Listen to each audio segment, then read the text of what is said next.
Alright, this should be a fairly short one. Some environmental activists have sabotaged, vandalized, defaced a Van Gogh painting. And so this Reason Magazine article is, Should Free Speech Absolutists Defend Vandalism of Precious Artwork? Yeah, I'm going to have to get on them a little bit for being a little clickbaity. Spoiler alert, the answer is no. Committing vandalism by soup. That's what they did. They threw a can of soup at it. Sends a message about climate change may be expressive, but attempting to destroy someone else's work of art crosses moral and legal boundaries. So,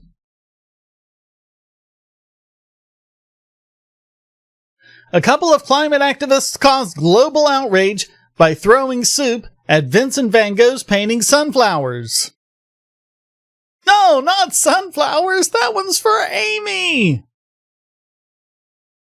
But the problem is this is a priceless work of art. There's nowhere you can go to get another one. Van Gogh's not around to paint you another one, so, yeah.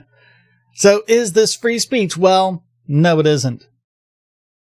And that's, they have Will Creeley at the Foundation for Individual Rights in Education. They actually changed their name. It's now the Foundation for Individual Rights and Expression, because they were focusing on educational institutions before, but now the ACLU has pretty much said we're not going to do our job anymore.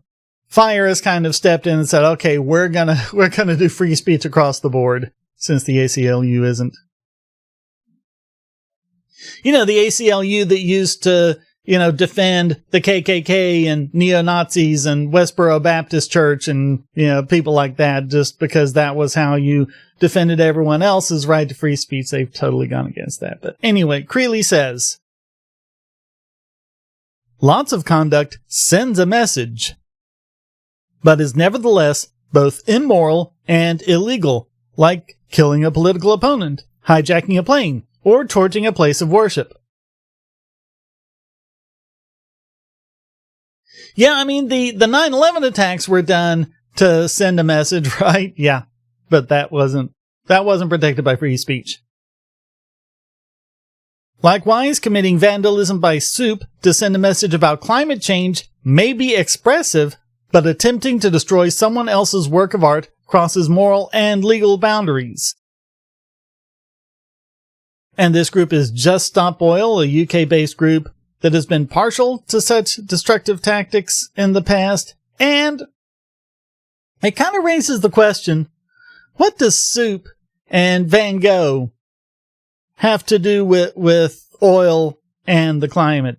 I mean, I guess it's an oil painting, maybe? I don't know. And they're the Vandals. Of course, they've got their hair dyed in colors that don't exist in nature. I don't know what's up with that. Oh my god,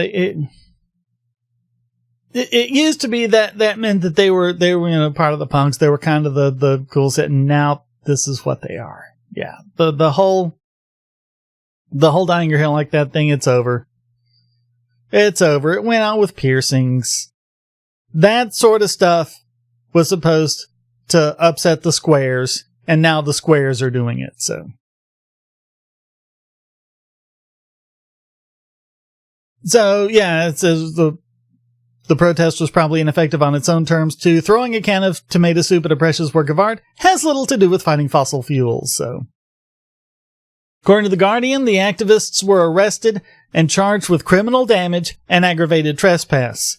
Officials from the National Gallery in London, where the painting is housed, say the painting was protected by a pane of glass and was not harmed, though the frame suffered minor damage, so. Good, the painting itself is, and they can fix the frame, but, if you destroy someone else's property or damage it, you should have to pay to have it fixed, so. And now here we are with the big point, I think a witness said, they may be trying to get people to think about the issues, but all they end up doing is getting people really annoyed and angry. And I think that's really the big point about tactics like this. They're not going to get you what you want. I mean, did they really think that by doing this, that everyone was going to then rally behind their cause? Or is everyone going to say, hey, you know, you people are a bunch of jerkwads and we don't want to have anything to do with you? That's what it is. So it's not just that it's immoral. It's not just that it's illegal. It's not just that it's destroying, you know, someone else's property rights that you'll, you know, then be responsible for. It's that it doesn't even work. And it really just makes you look like a couple of brats throwing a tantrum. Because, I mean, we don't want a situation where, oh, I'm pissed off at Dapperton, so I'll burn his car. And then while I burn down his car, I yell out, no war for oil! See, that's my free speech. No, it's not. No, it's not. You don't want a situation where, you know, people can just get away with acts of vandalism by saying it was for political speech. Free speech does not work that way. And all it does is just make them look like a couple of brats who want an excuse to behave in a really horrible way. So, it's not going to work. It's wrong, and it's pointless. So, thank you very much for watching. Comments for the comment god, shares for the share throne. Please hit like, subscribe, and the bell. Also go to donate.bogosity.tv. Please support this channel any way you can. You can do it through cryptocurrency. You can do it by becoming a regular supporter at Patreon and Subscribestar. Get these videos early and ad-free. Thank you so very much for watching. Until next time, stay strong and be free.